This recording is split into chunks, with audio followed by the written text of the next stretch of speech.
आवाज़ की दुनिया के दोस्तों, कैसे हैं आप लोग? मैं उम्मीद करता हूं कि आप अच्छे होंगे और अपनी ज़िंदगी का निर्माण बड़ी खूबसूरती के साथ कर रहे होंगे।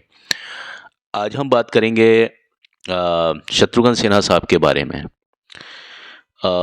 और ये बताते हैं हम आपको कि ये जो हवाला है, ये शर्मिला टैगोर ने अपने हाल ही में एक इंटरव्यू जो कि उन्होंने एक निजी यूट्यूब चैनल पर दिया, उसके हवाले से मैं ये बात कर रहा हूँ।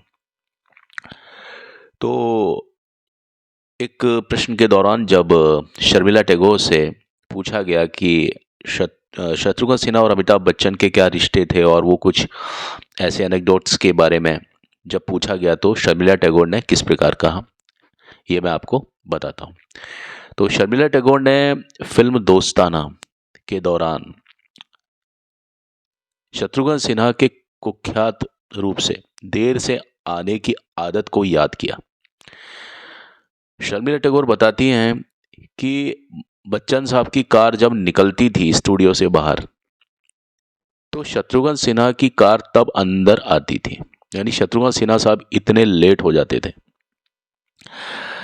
दिग्गज अभिनेत्री शर्मिला टैगोर ने अपने शानदार करियर से जुड़े हुए कुछ दिलचस्प किस्से साझा किए हैं। तो उन्होंने बातचीत के दौरान शत्रुघ्न सिन्हा की जो आदत थी फिल्म सेट पर देर से आने की, उसके बारे में भी जिक्र किया।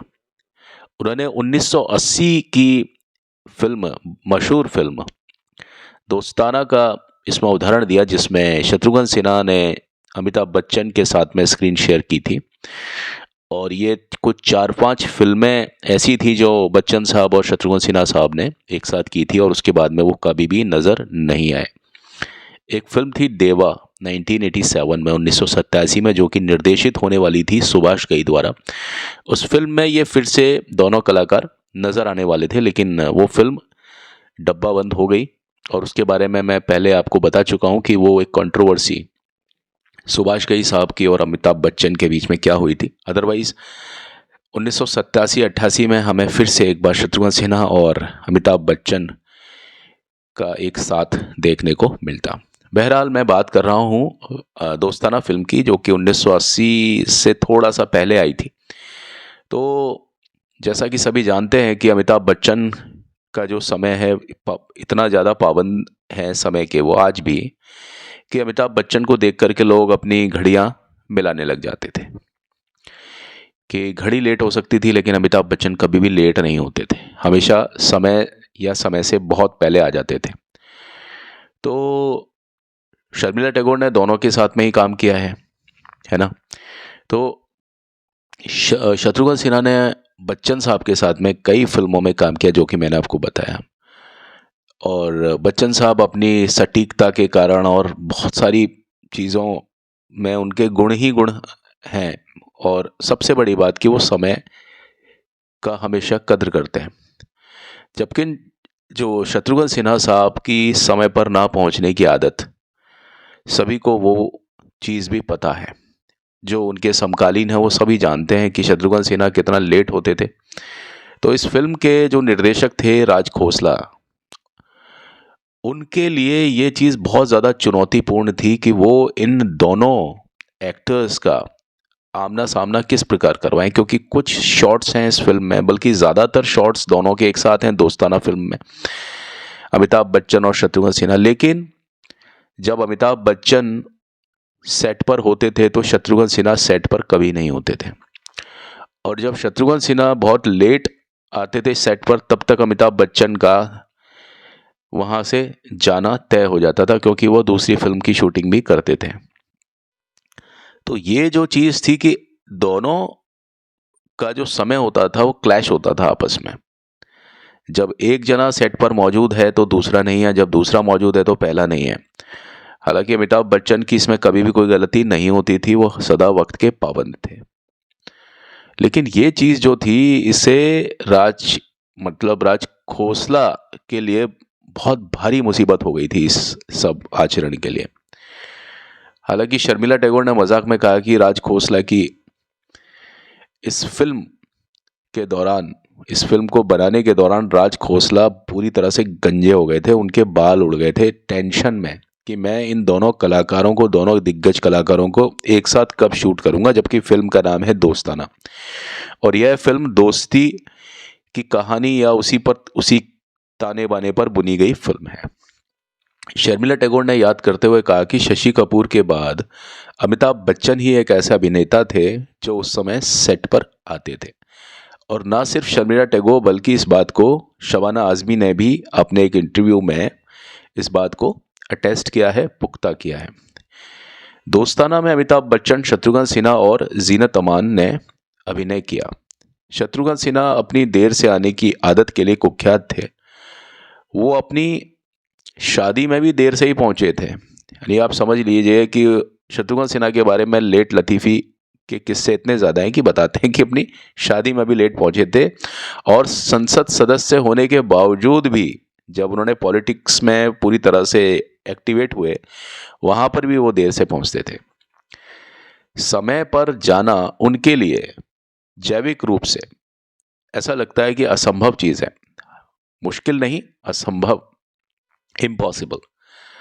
तो शर्मिला टैगोर बताती हैं कि वो जो फिल्म जब बनती थी हमारी 80s के समय पे, उस समय सुबह की शिफ्ट होती थी 7 बजे से और वो शिफ्ट चलती थी 2 बजे तक।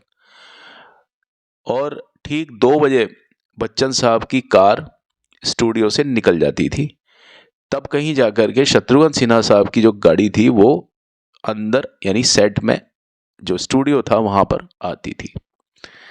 तो शत्रुघ्न सिन्हा साहब इतने ज़्यादा लेट हो जाते थे कि जब सेट से निकलने का समय होता था तब शत्रुघ्न सिन्हा की एंट्री होती थी। लेकिन आपने जब इस फिल्म को या किसी भी फिल्म को अमिताभ बच्चन के साथ में शत्रुघ्न सिन्हा की किसी भी फिल्म को देखा होगा तो इस बात को आप अंदाज़ा लगा ही नहीं पाए होंगे कि इन आलमों में दोनों ही कलाकारों को मिलाया जाता था और किस प्रकार शूट किया जाता था। ये काबिले तारीफ थी कि कुछ ऐसे शॉट्स हो जाते थे जहां पर दोनों का मिलान हो जाता था। और ये वो दौर भी था जब दोनों के बीच में भीषण घमासान और एक कोल्ड वॉर चल रहा था। और इस कोल्ड वॉर के रीज़न क्या थे इसके बारे में मैं पहले भी कई वीडियोस में अपने यह बता चुका हूँ। कुछ ऐसा भी होता था कि शत्रुघ्न सिन्हा शायद अवॉइड करते थे उन पलों को कि वो अमिताभ बच्चन के साथ में वो ज़्यादा दिखें वास्तविक रूप से, क्योंकि उधर अमिताभ बच्चन पर भी ये आरोप थे कि वो अपनी हर फिल्म में शत्रुघ्न सिन्हा को हटाना चाहते थे। तो यह वजह भी रही होगी, मैं ज़रूर समझता हूँ कि शत्रुघ्न सिन्हा इस बात को अवॉइड करते होंगे कि अमिताभ बच्चन का सामना उनके साथ ना हो, क्योंकि वो पहले से ही इस फिल्म के लिए साइन कर चुके थे। इसलिए वो अपने कॉन्ट्रैक्ट को भी ख़राब नहीं करना चाहते थे और बात को ख़राब नहीं करना चाहते थे। और उनके पास में जो 2-3 फिल्में थी अमिताभ बच्चन की, वो तो वो पूरा कर ही सकते थे। इस कारण से शायद शत्रुघ्न सिन्हा साहब ने इस तरह का कोई बीच का रास्ता ढूंढा होगा ताकि अमिताभ बच्चन के साथ वो फिल्म भी कर लें और उनके साथ वो कम उठना बैठना हो, ज़्यादा ना हो। तो ऐसा कुछ रहा था शत्रुघ्न सिन्हा और अमिताभ बच्चन के बीच। लेकिन आज उम्र के इस पड़ाव में जब दोनों ही अपने अपने समय को मतलब एक तरह से जी रहे हैं और जीवन की शाम के नज़दीक हैं, तो दोनों की दोस्ती और वो सारी बातें फिर से दोनों ही अब बहुत पक्के दोस्त हैं। हालांकि ऐसी कोई दोस्ती नहीं जिसमें कभी कोई बीच में वक्त नाजुक ना हुआ हो किसी के बीच, तो वो सब कुछ इनके बीच में भी हुआ। लेकिन अब सब कुछ बहाल है और दोनों कई शोज़ में एक साथ दिखाई दे चुके हैं और एक दूसरे की पोल खोलते हैं।